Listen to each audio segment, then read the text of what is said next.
Welcome to tasty ക്യൂൻസ്. ഇന്ന് ഞാൻ വെജിറ്റേറിയൻസിനൊക്കെ പറ്റുന്ന എഗ്ഗ് ഇല്ലാത്ത ഒരു ടീ കേക്കിൻ്റെ റെസിപ്പിയായിട്ടാണ് വന്നിരിക്കുന്നത്. വളരെ എളുപ്പത്തിൽ ഉണ്ടാക്കാൻ പറ്റുന്ന ഒരു റെസിപ്പിയാണ്. നമുക്കത് എങ്ങനെയാണ് ഉണ്ടാക്കുന്നതെന്ന് നോക്കാം. അതിന് ആദ്യമായിട്ട് നമുക്ക് 1/2 കപ്പ് തൈര് എടുക്കാം. പുളിയില്ലാത്ത തൈരാണ് ഉപയോഗിക്കേണ്ടത്. പിന്നെ വേണ്ടത് പഞ്ചസാര പൊടിച്ചതാണ്. ഇതേ അളവിൽ തന്നെ 1/2 കപ്പ് പഞ്ചസാര നന്നായി പൊടിച്ചതും കൂടെ നമുക്കിതിലേക്ക് ചേർത്ത് കൊടുക്കാം. പിന്നെ തൈരും ഈ പഞ്ചസാരയും കൂടിയിട്ട് നന്നായിട്ടൊന്ന് മിക്സ് ചെയ്ത് കൊടുക്കണം. ഇതിലേക്ക് ഇനി ഒരു 1/4 കപ്പ് ഓയിൽ നമുക്ക് ചേർത്ത് കൊടുക്കണം. ഈ പഞ്ചസാരയും തൈരും കൂടി ചേർത്ത് നന്നായിട്ട് യോജിപ്പിച്ചതിന് ശേഷം 1/4 കപ്പ് ഓയിൽ ഒഴിച്ചു കൊടുക്കാം. ബട്ടറിൻ്റെ ഒന്നും ആവശ്യമൊന്നുമില്ല. അടുത്തതായി നമുക്ക് ഇനി ഡ്രൈ ഇൻഗ്രീഡിയൻസ് ആണ് ചേർക്കേണ്ടത്. അപ്പോൾ 1 കപ്പ് മൈദ, അതിലേക്ക് 1 ടീസ്പൂൺ ബേക്കിംഗ് പൗഡറും 1/4 ടീസ്പൂൺ ബേക്കിംഗ് സോഡ അതും കൂടെ ചേർത്തിട്ട് ഈ മാവിലേക്ക് ഡയറക്റ്റ് തന്നെ നമുക്ക് അരിച്ച് ചേർക്കാം. 2 or 3 തവണ അരിക്കേണ്ട ആവശ്യമൊന്നുമില്ല. ഈ മിക്സിലേക്ക് തന്നെ അരിച്ച് ചേർത്തിട്ട് നന്നായി യോജിപ്പിച്ച് കൊടുക്കുക.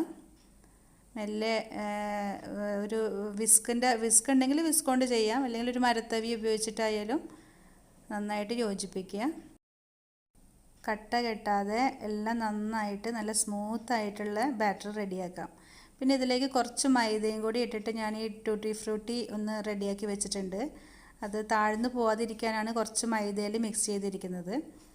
അങ്ങനെ അതും കൂടെ ഈ ടൂട്ടി ഫ്രൂട്ടിയും കൂടെ ഇട്ടിട്ട് നന്നായി ഇളക്കി കൊടുക്കാം. അപ്പോൾ ഇടയ്ക്ക് ഇങ്ങനെ കടിക്കുമ്പോഴൊക്കെ നല്ല ടേസ്റ്റാണല്ലോ. ഇനി നമുക്കൊരു ബട്ടർ തടവിയ പാത്രത്തിലേക്ക് കേക്ക് ടിന്നിലേക്ക് നമുക്ക് ഒഴിച്ചിട്ട്, ഞാനിവിടെ OTG ഓവനിലാണ് ബേക്ക് ചെയ്തിരിക്കുന്നത്. അപ്പോൾ മുകൾ ഭാഗമൊക്കെ നന്നായി മൂത്ത് വരും. അല്ലെങ്കിൽ സാധാരണ ചൂട് കട്ടിയുള്ളൊരു പാത്രത്തിൽ നമുക്ക് വേണമെങ്കിൽ ഒരു റിങ് ഇറക്കി വെച്ചിട്ട് അങ്ങനെയും ബേക്ക് ചെയ്യാം. അപ്പം മുകൾ ഭാഗം അങ്ങനെ മൊരിഞ്ഞ് വരില്ല. ഓവനിൽ വെക്കുമ്പോൾ നല്ല മൊരിഞ്ഞ് വരും. അങ്ങനെ കേക്ക് റെഡി ആയിട്ടുണ്ട്. 40-45 മിനിറ്റ്സ് ആണ് കേട്ടോ ബേക്കിംഗ് ടൈം ഞാൻ എടുത്തിരിക്കുന്നത്. ഒരു 10 മിനിറ്റെങ്കിലും നമ്മൾ പ്രീ ഹീറ്റ് ചെയ്തിട്ട് വേണേ ബേക്ക് ചെയ്യാൻ വേണ്ടിയിട്ട്. അങ്ങനെ വളരെ എളുപ്പത്തിൽ ചെയ്യാൻ പറ്റുന്ന കേക്ക് നിങ്ങളെല്ലാവരും ട്രൈ ചെയ്ത് നോക്കണം. എഗ്ഗിൻ്റെ ആവശ്യമോ ബട്ടറിൻ്റെ ആവശ്യമോ ഒന്നുമില്ല. കുട്ടികൾക്കൊക്കെ ഈവനിങ്ങിൽ സ്നാക്കായിട്ട് കൊടുക്കാനൊക്കെ നല്ലതാണ്. അങ്ങനെ വീണ്ടും ഒരു പുതിയ റെസിപ്പിയായി കാണുന്നത് വരേക്കും ബൈ ബൈ.